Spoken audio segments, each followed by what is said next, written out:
I'm Lora King, and today I'm the face of America.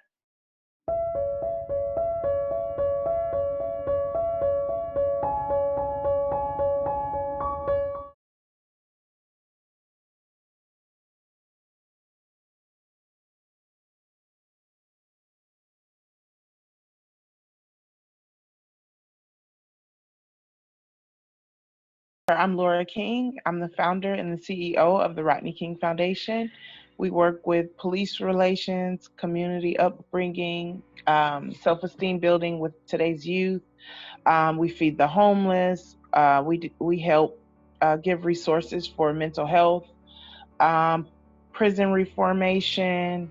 Um, Oh, there's a list of so many I'm having. I was born in Mission Hills, California, which is the valley of California. I went to 5 elementary schools. We moved around a lot after my dad's beating. He was a really big person as far as respect is concerned. And it didn't really matter what nationality you were. He was really big on you have to respect people in order for people to respect you. You have to carry yourself with dignity and pride in order for you to be, judged with dignity and pride. So a lot of that he instilled in us at a very young age because I was 7, during the beating.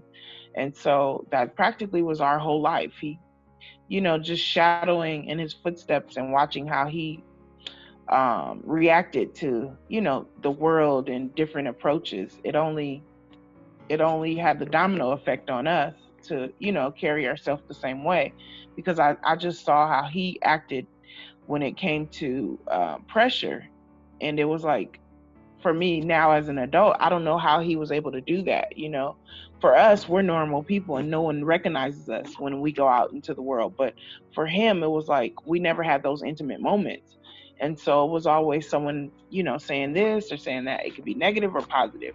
And the way that he handled it to me was like powerful. Of course, when he got home, he probably went through it. But like while we were there and witnessed it, I would always think to myself, like, he handled that well, because if it were me, I would have mixed emotions about it. So I always carried that. And that's something that I've always used to help me, to give me strength. I always wanted to make a difference. Like, I have all walks of life of friends and they don't treat me different. Why can't the world be like that? If only we had the hearts of children, where will we be? We wouldn't be where we're at today. What's crazy? Every time I get a little bit of hope, there's another video. So it's like, I have hope. I have hope like the seed of a mustard seed, but it's really small, but I do have hope. I get a little discouraged because that was 28 years ago with my father, and here we are in the same position, in the same place. It seems to be even worse because we have actual video. Everybody has phones. So it's like we're able to pull this up. His daughter, his kids will have to watch this for the rest of their life. And to me, that's sick. That's really sad. We shouldn't be where we're at today in America. We shouldn't be here. It should be a state of emergency, like they made looting and fires and the burden of the buildings, like that was important. George Floyd's life should be that important, as well as any other Black African American woman and man in America. For me in high school, um, I had a teacher and a principal who actually took me under their wings, and they had a church within their home, and they would like go out with the homeless community every week. They would have Bible study and invite people into their home, do soup kitchens.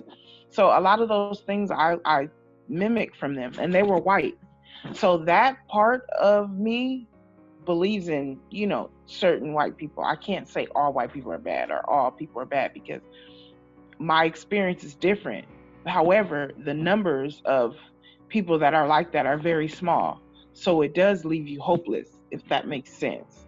That those type of people are the only people that give me hope. Other than that, it's like we're still in the same position.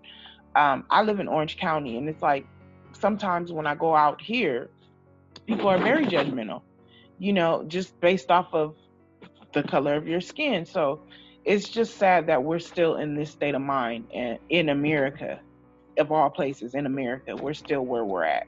We have to have intimate conversations, uncomfortable conversations.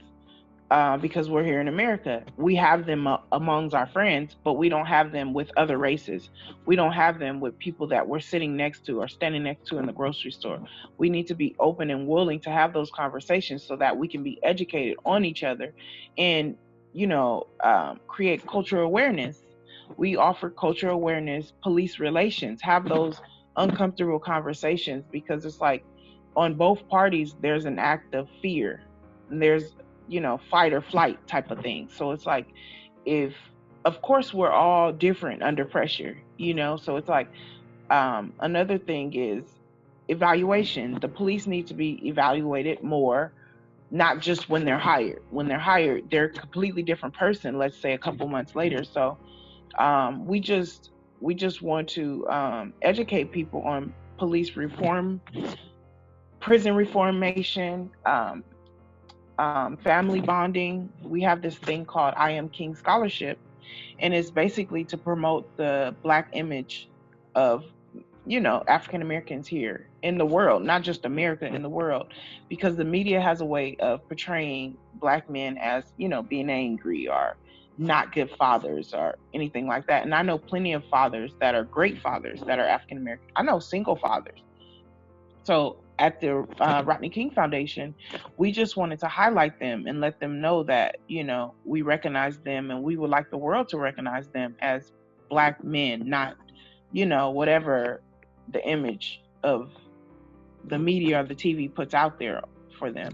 And for us, that's a major thing because oftentimes fathers can't afford a bill and to take their kid out on a date. So we wanted to provide them with lifting the burden of not being obligated financially to balance. Do I want to take my kid out or do I want to pay a bill? That way we can lift the burden and they can just have a good time and fellowship, because we know that the foundation of love is from a father. Of course, I can say that because I'm a mother. That's just my opinion. But a lot of self esteem is created from the love of a father. A lot of self esteem is created from the foundation, from the things that you mirror, from the love that you get from your father. So that's one of the things we do there. My message for white folks here in America and the world is to drop your judgment and get to know someone because you never know. You may be more in common with them than not common. You may have more common denominators than not. I just encourage you to not judge them based off the color of their skin, but the foundation of their heart.